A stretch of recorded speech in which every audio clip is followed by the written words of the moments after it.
हरे कृष्णा। स्वागत है आपका हमारे YouTube चैनल शिव और शक्ति में। हे प्रिय भक्तों, भगवान श्री हरि की कृपा सदैव आप और आपके समस्त परिवार पर बनी रहे। आज आप हमारे चैनल पर सुनेंगे कीड़ी नगर सींचने की कहानी। हमारे हिंदू धर्म में कई ऐसी प्रचलित कथाएं हैं जिनको सुनना बहुत ही पुण्यदायी होता है, जैसे धरती माता की कहानी, सीता माता के नितनेम की कहानी, गौ माता की कहानी, नालिया विरोध की कहानी। ऐसी कई कथाएं हैं। इन कथाओं को महिलाएं भगवान श्री हरि विष्णु का आशीर्वाद पाने के लिए अपने जीवन काल में एक बार नियम लेकर अवश्य सुनती हैं। कहते हैं कि इन कथाओं को नियम लेकर सुनने से घर में कभी भी आर्थिक तंगी का सामना नहीं करना पड़ता। घर में अन्न धन के भंडार हमेशा भरे रहते हैं। और इन्हीं से एक है कीड़ी नगर की कहानी। कहते हैं कि इन चींटियों में श्री हरि विष्णु का वास होता है, इसलिए हमारे घर में कई जगह कीड़ी नगर देखने को मिलता है। तो इसे हम अपनी जगह से कभी नहीं हटाना चाहिए और ना ही कभी वहां पर ऐसी कोई चीज डालनी चाहिए जिससे उनको हानि पहुंचे। कहते हैं कि ऐसा करने से श्री हरि विष्णु नाराज हो जाते हैं और घर में अन्न और धन की कमी हो जाती है और हमें अपने कोई भी कार्य में सफलता प्राप्त नहीं होती है। इसलिए चींटियों को कभी भी मारने या भगाने की कोशिश नहीं करनी चाहिए। कीड़ी नगर की कथा सुनने का नियम लिया जाता है। 7 दिन आप कहानी सुन सकते हैं, 21 दिन सुन सकते हैं, सवा महीने, सवा साल, जितने भी आपकी श्रद्धा हो उसी के अनुसार इस कहानी को सुने। जब भी आप कथा सुनना शुरू करें तो उस समय आपको कीड़ी नगर भी सींचना चाहिए। इसके लिए आपको जैसे 1 किलो आटा है तो आधा किलो शक्कर ले, 100 ग्राम घी मिला ले, फिर इसे अच्छी तरह मिलाकर रख ले। रोजाना 1 चम्मच के हिसाब से जहां चींटियों के बिल होते हैं वहां पर डाल दें। कहते हैं कि ऐसा करने से हमारी कोई भी मनोकामना हो वह अवश्य पूर्ण होती है। और जो भी व्यक्ति कीड़ी नगर सींचने का नियम लेता है तो जितने दिन का नियम लेता है उतने दिन बाद उसका उद्यापन भी करना होता है।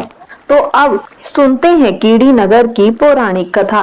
तो सारे विष्णु भक्त इस कथा को पूरे श्रद्धा भाव से सुने और हुंकारे भरते रहें।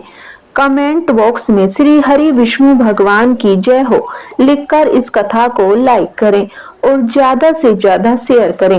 अगर आपने शिव और शक्ति चैनल को सब्सक्राइब नहीं किया है तो सब्सक्राइब करें। श्री हरि आपकी सारी मनोकामनाएं पूर्ण करे।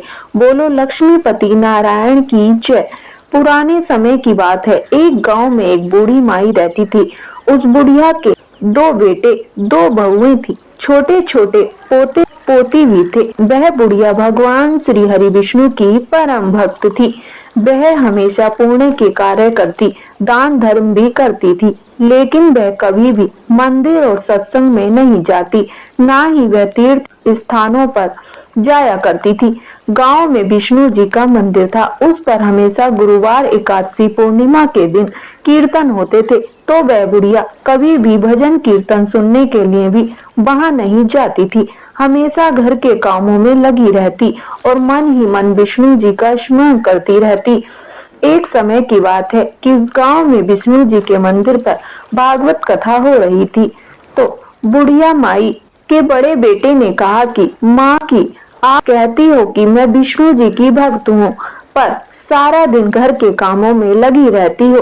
अब कितना अच्छा मौका है कि हमारे गांव में विष्णु जी के मंदिर पर भागवत कथा हो रही है, पर आप तो सारा दिन घर पर ही कामों में लगी रहती हैं। इन कामों का क्या है? काम तो तुम्हारी बहुएं अपने आप कर लेंगी। तुम मेरा कहना मानो और भागवत कथा सुनने जाया करो। तो उसकी माँ ने अपने बेटे का मन रखने के लिए कह दिया कि आज से मैं रोजाना जाऊंगी, परंतु वो नहीं गई। ऐसा करते करते 6 दिन बीत गए।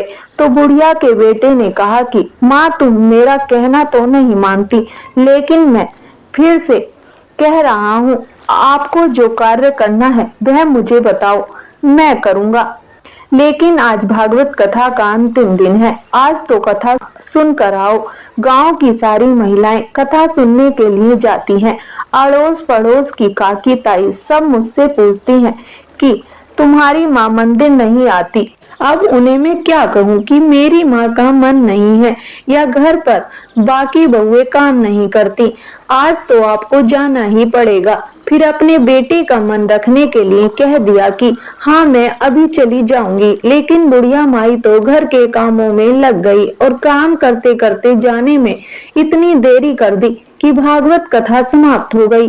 अब बुढ़िया घर से निकल पड़ी और मंदिर की तरफ जा रही थी तो रास्ते में श्री हरि विष्णु भगवान सन्यासी का रूप धारण करके बूढ़ी माई के पास आते हैं और फिर कहते हैं कि बूढ़ी माई अब तुम कहाँ जा रही हो।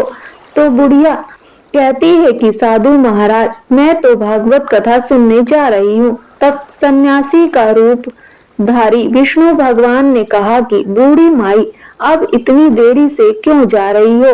अब तो वहाँ कथा समाप्त भी हो गई है।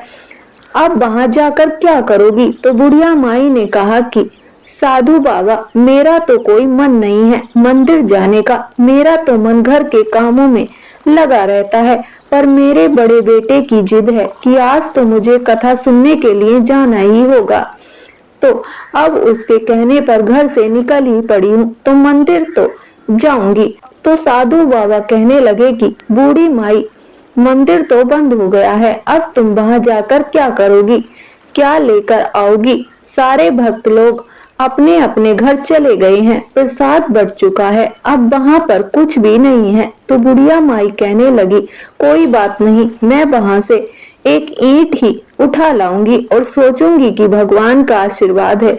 तो सन्यासी का रूपधारी विष्णु भगवान कहने लगे कि बूढ़ी माई तुम इतनी दूर जाओगी और मिट्टी की ईंट उठाकर लाओगी तो मैं तुम्हें यहीं पर एक सोने की ईंट दे देता हूँ और तुम ईंट लेकर घर चली जाओ। इतनी दूर तक जाने की तुम्हें कोई आवश्यकता नहीं है। यह कहकर साधु बाबा ने झट से अपनी झोली से एक सोने की ईंट निकाली और माई को पकड़ा दी और वहां से चले गए। अब सोने की ईंट पाकर बुढ़िया बहुत ही प्रसन्न हुई और सोचने लगी कि आज तो बड़े बेटे का कहना मानकर मैंने अच्छा ही किया है। देखो भगवान का आशीर्वाद मिला है, सोने की ईंट मिल गई। अब और मुझे क्या चाहिए। फिर चलते चलते बुढ़िया विचार करने लगी कि अगर मैं इस ईंट को लेकर घर जाऊंगी और बेटे बहू इसे देखेंगे तो आपस में लड़ाई झगड़ा करेंगे। इसलिए ऐसा करती हूँ कि घर के आंगन के बाहर ही जमीन में दबा दूंगी। तो यह सोचकर बुढ़िया ईंट लेकर घर आ गई। उसने देखा कि बेटे काम पर चले गए हैं, बच्चे पाठशाला चले गए हैं और बहुएं घर के अंदर अपने अपने कामों में लगी हुई हैं। तो बुढ़िया ने उनकी नजर बचाकर घर के आंगन से बाहर जल्दी जल्दी एक खड्डा खोदकर उसमें उस सोने की ईंट को दबा दिया और फिर उसके ऊपर मिट्टी डालकर जगह को समतल कर दिया और पानी छिड़क दिया। घर में किसी को भी सोने की ईंट के बारे में पता नहीं था, लेकिन बुढ़िया का मन हर समय उस सोने की ईंट पर ही लगा रहता। धीरे धीरे बुढ़िया ने घर के अंदर जाना छोड़ दिया। उसका मन अब काम काज में भी नहीं लगता था। वह पूरा दिन बाहर बेर का वृक्ष था, उसके नीचे बैठकर जहाँ सोने की ईंट दबाई थी उस जगह को देखती रहती। तो एक दिन बड़े बेटे ने देखा कि माँ कोई काम काज नहीं कर रही है और सारा दिन घर के बाहर बेर के वृक्ष के नीचे बैठी रहती है। क्या बात है, मंदिर जाने से मुझको लगता है कि माँ को तो भगवान की प्राप्ति हो गई है। तो वह अपनी माँ के पास जाकर बोला कि माँ आजकल आप घर के अंदर नहीं जाती और ना ही कोई काम काज करती हो, नहा धोकर सुबह यहाँ बैठती हो और शाम तक यहीं बैठी रहती हो।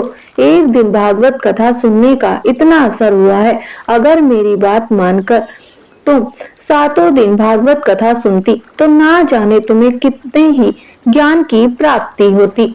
तो अपने बेटे की बात सुनकर बुढ़िया माई कहने लगी कि नहीं बेटा, ऐसी कोई बात नहीं है, काम तो बहुएं कर लेती हैं और मैं सारा दिन खाली बैठी रहती हूँ तो मेरा मन नहीं लगता। यहाँ बाहर आकर बैठ जाती हूँ तो सारा दिन आने जाने वालों को देखती रहती हूँ तो मेरा भी मन बहल जाता है। तो बुढ़िया के बेटे ने कहा कि कोई बात नहीं माँ जी, आप यहाँ पर बैठे भगवान का स्मरण करते रहिए, अब आपके आराम करने के दिन हैं। ऐसा कहकर बुढ़िया का बेटा चला जाता है, पर बुढ़िया की नजर उसी सोने की ईंट पर लगी रहती है। इसी तरह दिन महीने सालों बीत गए। बूढ़ी माई ने उस ईंट को निकालकर ना तो अपने बेटों को दिया और ना ही कोई धर्म कर्म के कार्यों में लगाया। अब बुढ़िया माई का जीवन काल समाप्त होने को था तो उसे लेने के लिए यमराज के दूत आए और कहने लगे कि बुढ़िया माई, आपकी उम्र पूरी हो चुकी है, अब आपको हमारे साथ चलना होगा। तो बुढ़िया माई कुछ नहीं बोली और चुपचाप उसी जगह को देखती रही जहां उसने ईंट दबाई थी। तो यमदूत उसे लेकर धर्मराज जी के पास पहुंचे। धर्मराज जी ने चित्रगुप्त से लेखा जोखा करने को कहा तो उन्होंने लेखा जोखा करके बुढ़िया माई की सारी बात धर्मराज जी को बताई। तो धर्मराज जी ने बुढ़िया माई को कुतिया की योनि दे दी।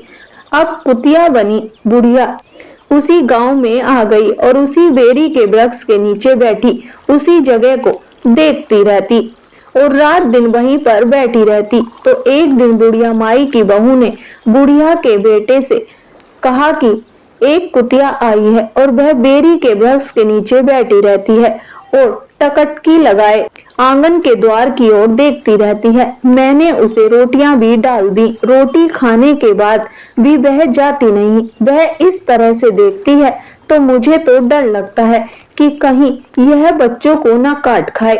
तो बुढ़िया के बेटे ने उस कुतिया को ललकारा तो वह एक बार वहां से गई और फिर आकर वहीं पर बैठ गई। तो उसके बेटे को गुस्सा आ गया, उसने एक लाठी उठाई और उस कुतिया को दे मारी, जिससे कुतिया बनी बुढ़िया की मृत्यु हो गई। और फिर वह जैसे ही धर्मराज के पास गई तो धर्मराज ने उसे सर्प की योनि में डाल दिया। अब वह तो सर्प बनकर वहीं पर आ गई जहां पर सोने की ईंट दबाई थी। रात को वहीं पर आकर कुंडली मारकर बैठ जाती और दिन में बेरी के वृक्ष पर चढ़ जाती।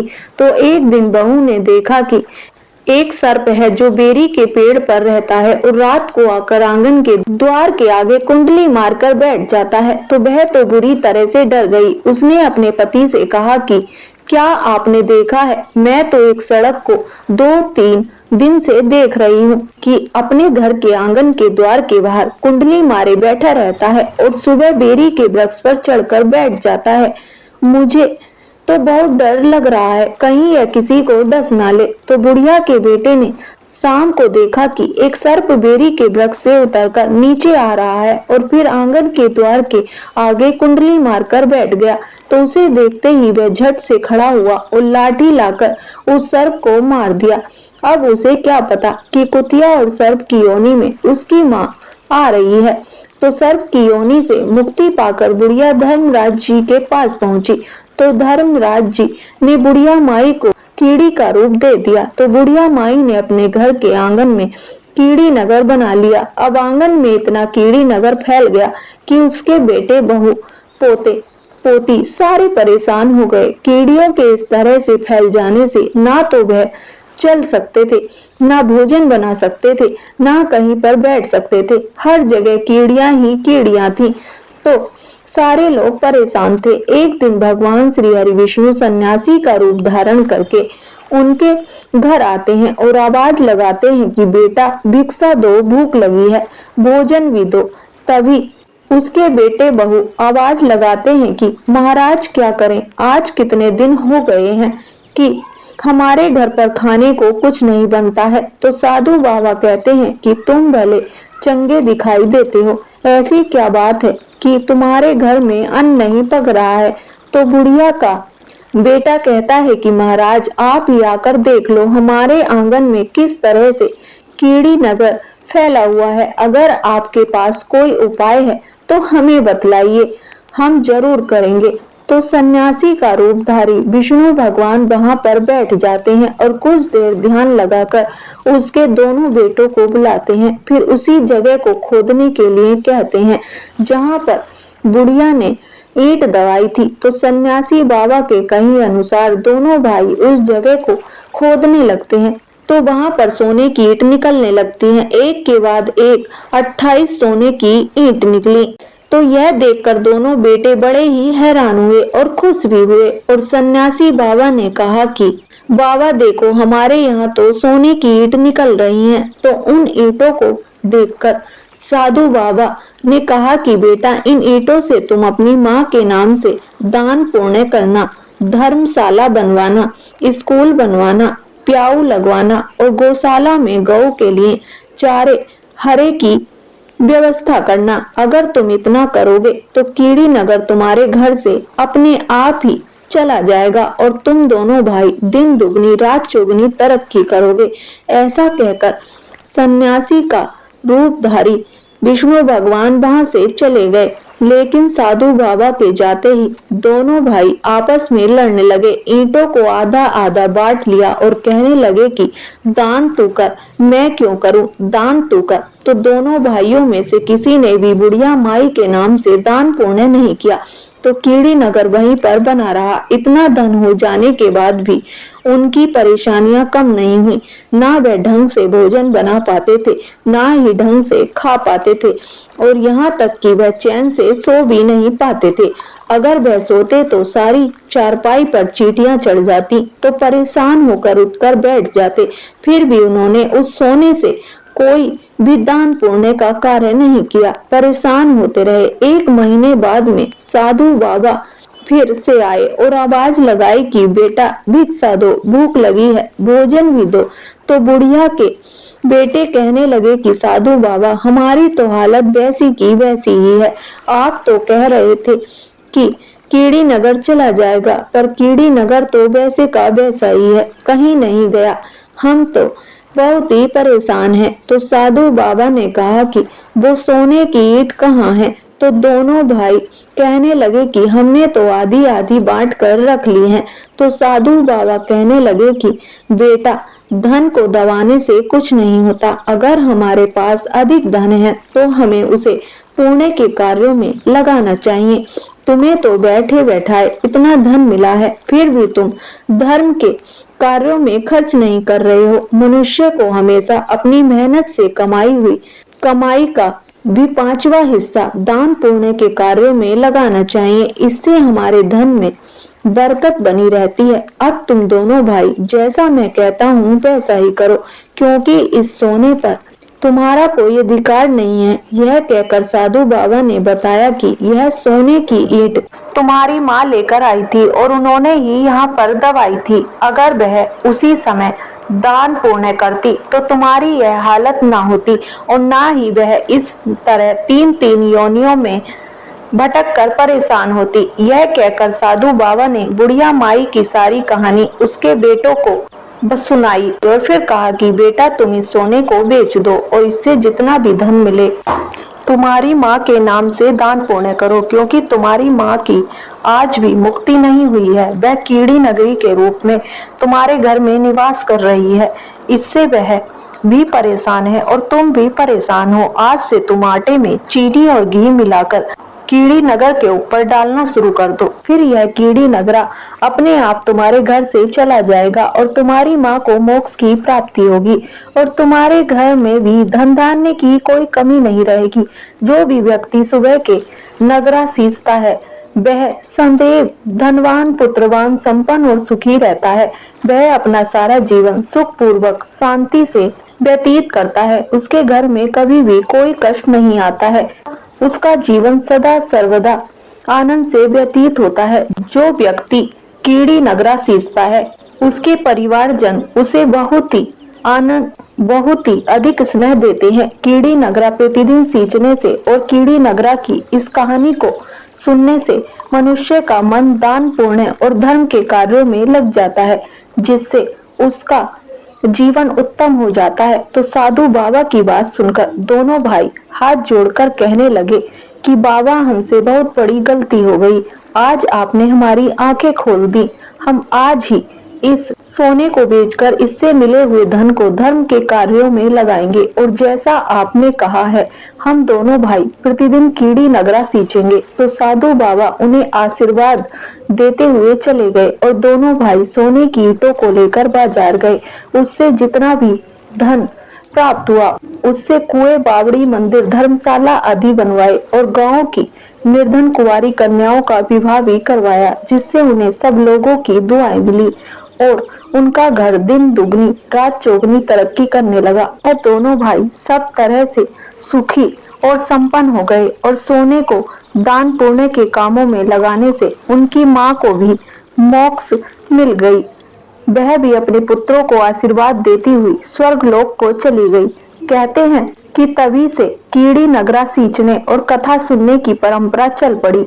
हे विष्णु भगवान, जिस तरह आपने बुढ़िया के घर अन्न धन का वास किया, उसी तरह से जो भी आपकी इस कथा को सुने और कीड़ी नगरा को सींचे उसके घर में भी जरूर करना, सुख समृद्धि बनाए रखना, सौभाग्य का वास करना। प्रेम से बोलो श्री हरि विष्णु भगवान की जय हो। कथा सुनकर आपको कैसा लगा कमेंट करके जरूर बताना और साथ ही इस कथा को ज्यादा से ज्यादा विष्णु भक्तों में शेयर करना।